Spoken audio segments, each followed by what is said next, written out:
I want to bring in my next guest. Interesting history. He might even be able to tell me about the workings of government, which is always an insight that we should be looking for, right, kids? Always. Let's bring him in. Dr. William Mallinson. How are you, Bill? How do you do? How do Welcome you from do? Athens. I'm in Athens and you're over there, but we seem to be together. I like that. Well, that's the great thing about the internet, isn't it? No wonder the powers that be want to restrict our use of it, where you can bring together people like us on the same screen at the same time. You are, of course, a former diplomat. You are a prolific author. You're a commentator. You're a professor. You are many things. I wasn't familiar with you, but a viewer had sent me you in interview with Russia Today talking about the Romanian elections, and I thought, this is a sparky individual. So before we go into any of that, I want to find out a little bit about you, where you're coming from, a bit about your history. Of course, you were a civil servant. You worked for Her Majesty's Diplomatic Service. What period was this, Bill? This was yonks ago, but it was the best time to be in the service, and it was actually between 1975 and 1981, at home and abroad. Amazing. Well, tell us about your experience. Who was in charge at that moment in time? Who was at number 10? Oh my goodness gracious me, 1975, Edward Heath had just gone, so it was Callaghan, James Callaghan. Wow. Yeah, he was the man. And then we have the youngest ever Foreign Secretary, Lord David Owen, with whom I still keep in touch, oddly enough. I can talk about that later in connection with one of my books. But I mean, it was very basic. I went in, my first department after some training what was then called Marine Transport and Aviation Department. I was dealing with the Icelandic Cod War, if you remember that. And then I moved to United Nations Department, dealing with environment, which took me off down to Nairobi for a conference, etc. Then I got my first main posting as Third Secretary Political. Not a spy, political, but I knew all about the spies, but I was doing political reporting from The Hague. Then back to London, and then a few months in London. And for many reasons, which if you ask, I can explain to you, I decided to resign of my own volition, not with any bad feelings, because I'd had a very good training, taught me how to read and write. All that's gone now, of course. It's all finished. It's all done on the hoof. If I may, you'll see the title of this book. I don't want to promote myself. I never do. But that's all about it. All about what happened to the Foreign Office. Can you read the title? It's my Behind the words. Yes. What's that? The language needs you. Does that say the language needs? Yeah, your language needs you. But the subtitle is The Foreign Office, Hegemonolingualism and the End of Britain's Freedom. Grab that. Ooh. And that's my daughter did this. She's lovely. She's a very clever girl. Fabulous. Yeah. What do you mean by the end of Britain's freedom? What does that mean? Well, without our knowing, the greedier side of American cultural and political and business life seems to have slowly taken over in Britain far more than it ever did. And that's all about that. And right into the 80s, the actual Foreign Office people were very worried about the assault on our shores of American influence and all the sort of politically correct stuff that then began to flow in, and which is still flowing in, although one would argue that there's a slow reaction against it now. So that's what that was about. I have to say that the training was very good in those days in diplomatic service, and I was privileged to be in it. To forestall your next question, why did I leave? Yes, many reasons. Go for it. Many reasons. First, it's a bit personal. One of my superiors somewhere, I won't say where, seemed to have a sort of obsession with me. He was on my back all the time, and he was of a different culture. And that left a slightly sour taste in the mouth. But the real reason was that I had a scholarship, the London School of Economics, and I went off to the head of personnel, and I said, look, can I have a a year off, a sabbatical, which they gave to me. He said, no, you've got to do another 4 years. And I said, okay, can I have special unpaid leave? And he said, no. So then I said, look, I've got this job offer. And he looked at it and said, oh, that's a better salary. Oh, why don't you take it? So that sort of made me think, what cynicism? So that's when I left the service and went into academic life via business. Oh, yes. I started my doctorate at the same time as I went off to ITT, big bad American ITT in Brussels, as European Public Affairs Manager, and then Geneva, another company called Digital, and then back, because otherwise I couldn't have finished my doctorate. Got my doctorate off to Bournemouth University, where after 3 years there was such a big scandal. They were misusing so much money of the European Union, I couldn't cope, so I had to leave with some money. And my last sort of goodbye, not adieu, because I love England, was a goodbye England. I'm off to Greece now. Why? Well, I stood in the European elections, London West. I didn't put that in my CV. Got nearly 22,000 votes. Wow. For the Lib Dems, who weren't bad in those days. They still meant what they said, on education and all that. I had the biggest increase of any candidate. But because they had not yet introduced proportional representation, I didn't make it. I came third out of about 10. Right. I would have gone straight in otherwise, but I didn't hang on. They begged me to stay, stand in the next election. I said, no, I've got this job in Greece now on a Greek government scholarship, and I'm an academic now. And that's when I started with my books. So in a sense, what I did was very good, because had I stayed in the service, I don't think I would have been such a, let me claim to be such a free thinker as I'm able to be. Of course not.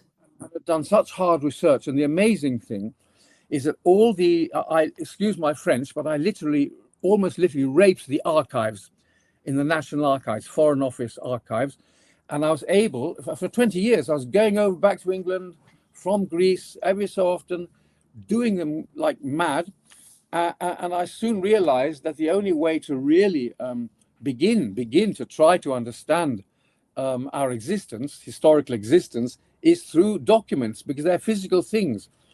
Anyway, I don't want to go on. That's if we can access them, though, because they hide so much from us, and they put all manner of different orders on it, so we can't see them for like 100 years, right? Which is what I want to talk about, which brings me to the next point, and that is about kind of globalization, okay? Because you've talked about that. You were kind of there at the start of it. You saw, how it was all starting, how government were reaching out to others, and how it was starting to impact us. Right.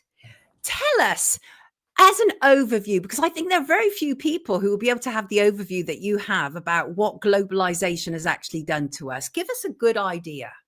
Well, it's now become an ideology, so I call it globalism, just for starters. Good point. Globalization is too respectable a term. It's a globalism. And what's happened is that in the name of economic liberalism, this liberalism eventually becomes a form of fascism, and it's imposed on people. And what's behind it, I have to say, is, and I'm not left-wing or right-wing, by the way, I'm not an ideologue at all, because ideologies trap you and you can't think anymore. Indeed. Yeah, so it just takes over. So at the basis of it all is the fact that there are shareholders. Now, many years ago, even I had enough money to have a few shares in one or two companies. I gave it all up. But the big shareholders of the world, and they're mainly in the US and Europe, in the Western world, are the people who actually pull the strings and decide. There's no conspiracy there. They want to make profit. And the trouble is, with the increasing speed of globalism comes increasing greed. And they just don't know where to stop. I've got 2 yachts. No, I want another yacht. I want to have a bigger yacht. My friend. And it goes on and on. And the world has forgotten what Eisenhower, that amazing American president, ex-military man Eisenhower, said when he retired. He said, beware the unwarranted influence of the military-industrial complex. He should have added the word congressional. We seem to have forgotten his warning. Right. It's all come true, and it's still coming true. A slow reaction takes place now, we want to be independent countries again, but it's very difficult now because It's all everything is been so. normalized, though, hasn't it? That's Yes, the thing. What do you yes. think when you see, for example, a meeting that takes place between the British Prime Minister Keir Starmer, Rachel Oh, Reeves, and then sorry. Bill Gates and Larry Fink of BlackRock, and they talk about us going into partnership with them? They've literally agreed this like business partnership. Bill, what are Yes. your thoughts? Everything has become business. There's no, in the name of morality and democratic freedoms, it's so unbelievably hypocritical. It's just not true. It's literally authoritarian, globalized, and until people still don't fully understand what is actually going on, and because there's a lack of serious reaction. I don't mean violent reaction, intellectual reaction. These people just carry on. They've got no reverse gear. They just carry on. They think they know everything, and they don't. They think they know. This makes me be a little. I hope you won't accuse me of being too intellectual, but I say that in order to reflect, to really think, you need the space not to have to think. Think No, I about that. understand that. I absolutely Yeah, understand that. Some of my and that's best gone ideas away. come when I'm just Yes, free flowing of an afternoon yes, gardening or something, and I suddenly go, "Oh my gosh, that's a good idea." That I absolutely get that. You need to free up your mind, almost release yourself from some sort of yes. chain, don't you, in order to be able to do it? Yeah, Bless you for saying. I get that when I'm spearfishing for hours in right. the water. The thoughts just come, even though I'm looking for a fish to eat. Incredible. There, I've given you one of my hobbies. Well, the thing is, I think it's interesting because most people don't realize the impact that us going into a partnership with a kind of Bill Gates and a Larry Fink would No, have on the no. country. And we are seeing it bit by bit. There appears to be an attack on everything, including agriculture. And Yes, because everything is being bought up, that's the problem. Everything's being bought up and wind farmed, right? And it's reaching a point. And obviously, if you have no farms and no suppliers, then you have no food. And it's that old saying, isn't it? If you control the food, then you control the people. I'm paraphrasing it that's badly, but it awesome. feels Well, it feels like that's what's taking place. And you, with all your history, how bad is Keir Starmer in the grand scheme of things in terms of prime ministers? I find it difficult to take him seriously because he's changed positions so many times, Yeah. particularly on Brexit, and he's become so totally manic, and I say manically anti-Russian, that I wonder whether his brain is working properly. I just find him a very curious figure. As for this latest scandal, can't someone interview these three young men and ask them who they are? I mean, Well, all that's obviously, been kept from life us as well, isn't it? It's it been kept is, from but us. it's a live case, and so there would be obviously issues of sub judice, obviously, but but there's a lot of information out in the public domain. But this weekend, of course, they did the whole big thing. Suddenly, newspapers, when you say can't anybody ask, well, no, Bill, what they've done is this weekend, suddenly they found the Russian link. And so now Yeah, literally front page headlines. In fact, I've got one here. Check this out. MI5 probes Putin link to Starmer arson. You're laughing, Bill. they're What? escaping. They're escaping from reality. That's all, and fooling us completely. I can't imagine anything more stupid for the Russians to do, because if it rebounds on them, they Why look would really they? stupid. They just wouldn't do that. That they wouldn't do. I know. I've been there 3 times. I've got connections with the best university there. I'm not a manic lover of Russia, not emotional, but I do understand their historical position and how many times they've been attacked by other countries. I do understand that the Warsaw Pact didn't begin until 6 years after NATO, Right. during which time Russia tried to talk to NATO, but in the end, no, niet, Warsaw Pact.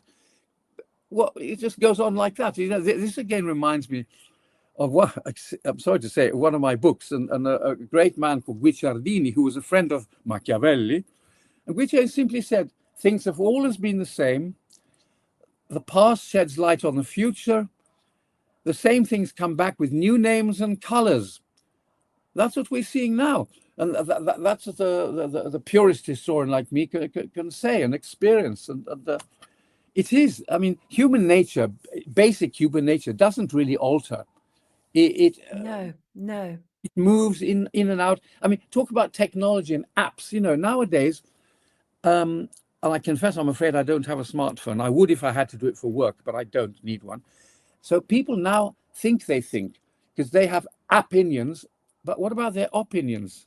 They're Oh, being that's replaced by interesting. opinions. That's my copyright. Yeah, That's very interesting. So opinions, and they don't realize because they haven't got time to realize. it's going to get worse, Bill. I sound arrogant. I don't wish to sound arrogant, but I've observed this, and I've seen people like Umberto Eco saying that social media began, this is very nasty, the invasion of the idiots. In other words, those people who are idiots suddenly became famous all over the world. Absolutely. Not that No, we're all it's idiots. true. It's I'm true. an idiot maybe, but you know. I'm a big fan of the internet, and Yes. this Well, you. moment is an exact reason why, right? You and I, Yes, you know, obviously we come from an era where Yes. we were lucky if we'd have been able to have a good phone line between us, between London and Exactly. Athens, right? Now we can yeah. broadcast to the whole world. That's fabulous. I love that. But you're absolutely right, obviously, Yes. because all manner of people come forward, and obviously it is fertile for disinformation. We see that a Yes. lot as well, and it's used for that purposes. But I also think that we're in a stage now where the powers that be have realized that just regular people are able to come together and say stuff and criticize government in real time. And you have people like Starmer, who I believe is a particularly punishing prime minister. And I am absolutely politically homeless. I have no allegiance with any political party, but I do think he's a horrid. robot. Yeah, he is a robot. They're robots. I'll give you a naughty confession. Go on. Through personal contacts, I did join the British Workers' Party. Nothing to do with left wing. Is that George Galloway? Yes. Okay, interesting. I know he's controversial, but he does speak his mind. Yeah. He's a very good rhetorician. Yes. And the other reason was that I know Peter Ford, who's the number 2, who's a former British ambassador. And I chaired a big round table in London a couple of years ago at the University of East London with Peter Ford and another British ambassador with whom I used to play tennis. So I keep in touch. And so I decided to join the British Workers' Party. They actually said, would I like to stand as a candidate?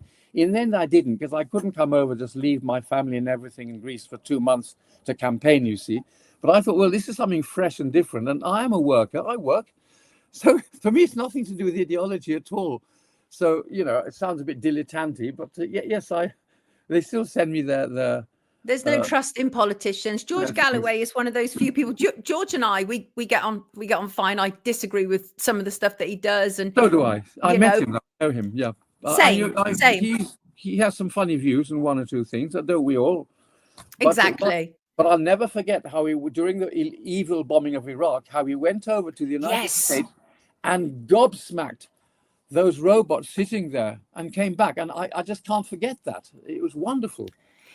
I mean, you talk about robots, and it's interesting because we often hear about Whitehall being full of kind of like, you know, faceless individuals who are operating in that way. It's always been like that. Not as bad. What happened with Whitehall is that there's because of globalism, there's been an enormous interchange between business, the business world, and the world of the civil servant. Now, an ideal civil servant, as I was, I'd like to say, has to be detached and unemotional and serve the public. So therefore, actually shouldn't be faceless. But now they're actually becoming increasingly faceless. I try to ring the embassy here in Athens, right? You know, the trouble I have actually getting through to someone, it's hardly worth it anymore. Right. Once upon a time, you could pick up the phone and dial someone you knew. No, they're all keeping away. For another show, I can tell you a little bit about the modern diplomats here. I would change the system. About this book. That's another How story. many books have you written, Bill? I think about 16 or so. Wow. And one's in Italian, Greek, and English. And 3 or 4 are in Greek as well. My latest one, which I've got a minor obsession about it, is called The Real Story of the Relationship Between Britain and Greece. What is the real story? Well, the good, the bad, and the ugly. And my book says everything, okay? Everything. How the Victorians were fascinated by Greece, etc. You know, the empire was built on the playing fields of Eton, blah, blah, blah. The romantic poets, Greece, the ideal view, and then how Greece became independent, and then how Greece became a fiefdom of the English because they hated the Russians and want to keep the Russians out. It's exactly the same today. but I'd have to give a lecture now to explain all that, but it's absolutely true. And the paradox is that the embassy here does sometimes present books. It presented a very good book on Greece about 2 years ago, and I was invited. So when I went to the ambassador, I said, hey, here's the only book that's ever been written strictly about British-Greek relations, and it's in Greek. He said, oh, well, yeah, he said, the residence is closed at the moment. So then I went to the British Council. So I'm waiting to see what they do. And I hope they do something good, because otherwise there may be a naughty article written, and I'll send it to you. It's very elitist, though, isn't it? I mean, you just talked about the playing fields of Eton as one example. And I think part of the problem that we're dealing with is that we know, and the same thing happens in journalism, is largely journalism, like politics, is made up of people who have been privately educated and not in touch with like me, I must tell you, I'm an old Pauline. Right. But you appear to have your feet on the ground, though, Bill. There's a big difference, right? Oh, yeah. I have no problem with somebody having that kind of education as long as they can relate to everything else that's going on. But the problem, I think, is a lot of people. Absolutely. My dad went to a very good grammar school in the north of England. So, I mean, what matters is how the individual is educated. Doesn't matter, that's what matters. Integrity. And parents, teachers, not the actual institution itself. Yes, exactly. But we just need more integrity. We need more integrity. People who are not prepared to sell themselves out so quickly just because the next billionaire comes along. Keir Starmer, he'll literally do anything, whichever way that the crowd applauds, whether it's taking the knee or grabbing a rainbow flag or whatever. That's Keir Starmer for you. Bendy man. He absolutely is, and he's the worst kind of politician in my. I couldn't agree more. Oddly enough, I have a certain respect, believe it or not, for the one they got out of Jeremy Corbyn. Do you know why? Did you? Yes. Well, do you know why? Because he speaks in such a reasonable way. He doesn't scream, he doesn't shout, and he nearly won. And if he had, I think things would be better now. I really do. There's no way they were going to let him in. Absolutely no way. Did you see the full force that they came after him with? Right, the Zionist lobby as one example. Silly labels like anti-Semitic, which, by the way, is a silly label because the Semites, Jewish people, God bless them, are a minority. The most Semites are Arabs. Absolutely, they are. They I know. It's so, and we all swallow it up. Why? Well, because it's force-fed to us, Bill, on a constant basis. Like, you get this glut of legacy media day in, day out. It just tells you the same thing. They have this consensus amongst themselves. You see this, don't you? Where they're all in agreement. And that's what I particularly liked about you. I've got to ask you about Romania before you leave, because you were saying some extraordinary stuff. So obviously there was the elections. Are we talking about corruption here? What's going on? Well, the first point is that according to Amnesty International, Romania is one of the most corrupt countries in the world, period. And that's the background to what happened, because you had the first round of the elections when you have this chap called Georgescu, and he got 23%, I think, in the first round. But then they discovered that he was going to win the second round. So, of course, they stopped it, undoubtedly on the instructions of Brussels. And so then you have the Simeon, the new chap, comes along. He gets 40% in the first round. He could not have won. So what do? They chop it. And what happens they didn't chop it. What happens during the election? About 1 million new voters suddenly appear. Can you believe it? On the register. And then another 1.7 million dead voters. This is redolent of the Biden era, if you remember. So it became a farce. And then the story of this Russian billionaire Durov, who actually said that the French tried to pressurizing him into cutting out all those who would vote for Simeon, and it became a complete farce. I'm sorry, and all connected to Moldova, which in a sense is hardly a solid traditional country. It was invented like so many of these countries fairly recently.